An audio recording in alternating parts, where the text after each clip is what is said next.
Hey everybody, Edo here, and for this week's video, I want to talk about the first 5 things I say to somebody when they ask me to look at their Kickstarter page. And, this isn't exact, it isn't always the case, but I routinely get asked by people to look at Kickstarter pages. Sometimes they're existing creators I've known for a long time. Other times they're just random people that reach out to me on Facebook and maybe I have some time. But frequently I'm looking at new upcoming Kickstarter pages, and when I do, these are very common questions for me to start with. So if you're doing a Kickstarter or thinking about a Kickstarter, think of these questions before you pass it along to me.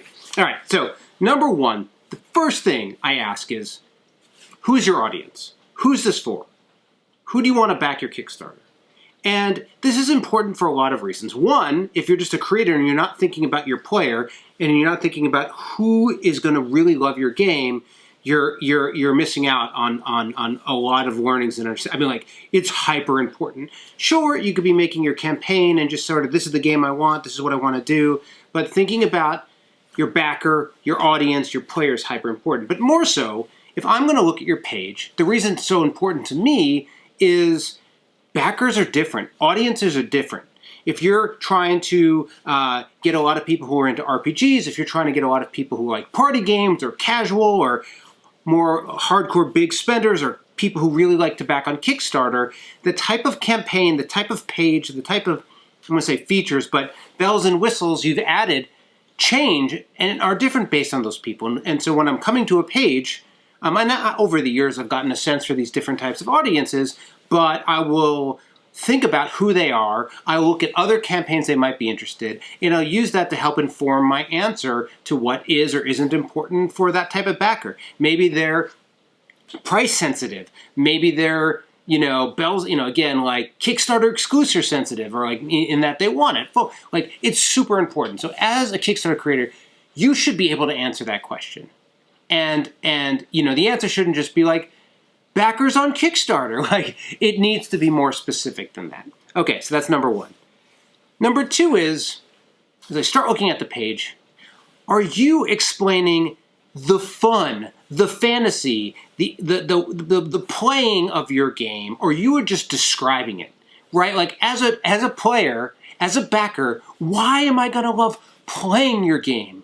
What type of emotional experience, evocative experience? It can be thematic, it can be mechanic, but like, what's the fun? Why am I going to be happy? Help me imagine playing your game. Imagine enjoying your game, not just reading the rules. Along the same lines, like, if I'm backing, like, who might I play it with? Who's it really good for? This is tied to the audience, but it's really tied to, like, I need to be reading your page and being like, wow, I want to play this.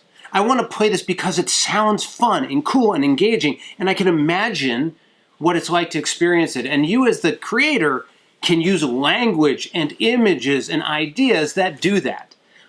Oftentimes, creators fall into the hole of like, I'm just going to start with just some thematic fictional text, and then I'm just going to talk about, what are the mechanics and how you can play, and then I'm going to have the prices. And like, I'm just not excited. Your backers are players. I mean, some may be collectors, but the vast majority are people who want to play. And so it helps them imagine what it's like to play and enjoy your game. What makes it special? What makes it fun? What makes it memorable? Those are all really important things. Okay, so number 3, and this is a typical feedback I'll give, is like, it's similar to the fun but different. And this is like, are you selling to the backer? Are you helping them understand why they should buy it? And are you getting their attention? And are you marketing to them? It's in that category of still with, lots of Kickstarter creators. It's not just new or old, but get into the, like, a really clear page, but it's, you are trying to, you're in the process of selling something. They're trying to get somebody to buy it. So sort of treating it like it's marketing and an advertisement, even if it feels a little weird, is really important. Why should you back? Why is it explaining? Why is it a good deal? Why is it good value? What's hey, this game, Starburst, that, great deal, this, 10% off, 20% off MSRP, Kickstarter exclusive, whichever thing you're doing, really push it. Push why it's good.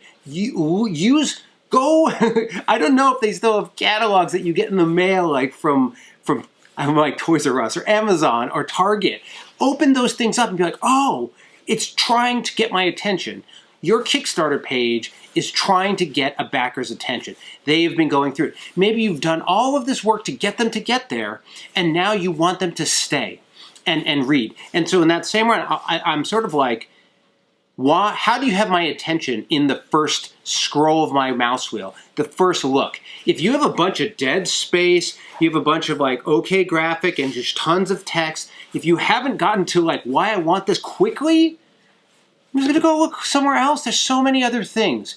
You have to grab my attention. You have to compel. I need to understand why it's worth my time, why it's gonna be fun, and you need to tell me and market it to me. So that's not a comfortable thing for everybody, but you need to use that and think about that as you're going. And I think a lot of campaigns do it. Now, is this the only way to do it? Can you not just have that golden idea that doesn't need any explanation? Sure, you can do that. You can also just market to get people in and pay and do the marketing before the page. There's like different things you can do, but I just think there's some normal everyday things you can do to really up-level your Kickstarter campaign. Getting a little bit more tactical, I will almost also always say, have you thought about that top thumbnail, the top image that you put in? So there's the one that's the like the first on the actual page, but then there's your like header graphic, or like your, I don't know, I call it the thumbnail, but I don't know, the main one that you put in. Have you thought about what it looks like small? And this is critical. It is critical. When I'm on your page, I'm going to see the thing at the top. But everywhere else on the internet, it is going to be this, I mean, it's not, it's like this big. That little chiclet thumbnail is like, when you search on Kickstarter, when it's in a list on Kickstarter, when it's on BGG, when it's on a Facebook ad, when it's over here, it's small everywhere. And if it's muddled and busy and there's like already small text, it's not going to look good. You have to say, what does this thing look like small? Because chances are, once they've gotten to your big graphic, you're pulling downwards and you'll get to the next one down. But most of the time, when they see it, they'll see it small. Maybe it'll be in a newsletter. Maybe it'll be at the bottom of somebody else's update. It's still going to be smaller. So you need to make sure it reads, it's clear, it pops. Definitely look at it small. And along the same lines, if you've never looked at your Kickstarter campaign on a mobile phone, go look at it on a mobile phone.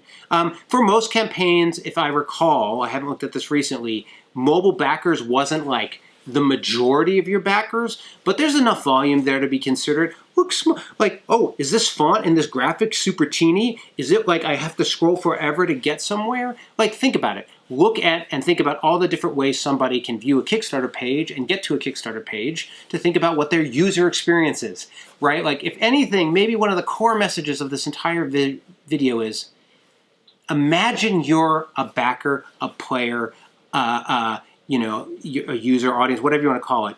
Imagine you've come to this page. Like, separate yourself. It's super hard. But imagine you're busy, you got stuff going on, you're clicking and doing it. Actually, and sometimes when you get the preview page, I would suggest getting out, like, use your preview page, like, be doing something else and then tab over and look at it quickly. Creating that sort of experience yourself is very helpful. It's one of the reasons getting feedback from other people is super valuable on your Kickstarter page. Fresh eyes, inexperienced eyes, people sort of giving you that kind of feedback is great. You definitely want to leverage it. And the last thing I'll say is, the number 5 thing I always say is, like, have you reviewed all your numbers? Like, have you thought about your goal? Have you thought about how many days it's going to run? Have you thought about how you're going to manufacture, what's your manufacturing cost, your price point, all of these things, shipping, you know, customs? Have you thought through all that? Oftentimes I'll ask that because, like, it'll be relevant within the campaign, but that's just, like, so fundamental and so big of an impact to a creator that, especially if it's a new creator, I'll just ask before I start. After I hit those big topics, I'll usually look at the page. I'll pretty frequently comment on the thumb. I'll comment on that big header graphic and how it drives into the page. I oftentimes comment about a lot of excess white, a lot of throwing white text on images, things that impact legibility. I'll suggest things be poppy and clear and fast, and you not waste the backer's time getting to the point, getting to the sell, getting to what's engaging, getting to what's interesting. I think it's really important. And there's lots of ways. I will say this once, I'll say it again. When you're working on your campaign page and you are a first-time creator, just go look at other campaign pages. Again, genre, audience, all those things are important. But if you're like, what should I look at? Just look at 10 campaign pages. It's gotten really refined these days. There are differences and things, but you know what good looks like is something that you can see pretty quickly while looking at the internet. And you know, maybe you feel that they have graphic designers and all this money and the, you know, like sure, but like at least you know, understand the gap. You're like, I can't do that. I'm here. Well, if I'm here, what am I going to do to get the rest of the way? Reminder, pictures of people are great if you have the permission, of course, but like if you can get people playing your prototype, having fun, smiling, like anything to make it look like people like what you're doing, it goes, assuming they do, it really goes a long way. So again, I just wanted to talk about these because like, I mean, again, I don't know if I do, is it 1 a week, 2 a week? I don't know how many. They come and they go on this, like this, but like, these are just things I say again and again, and I wanted to pass it along in this format. So anyway, thanks for watching. Bye.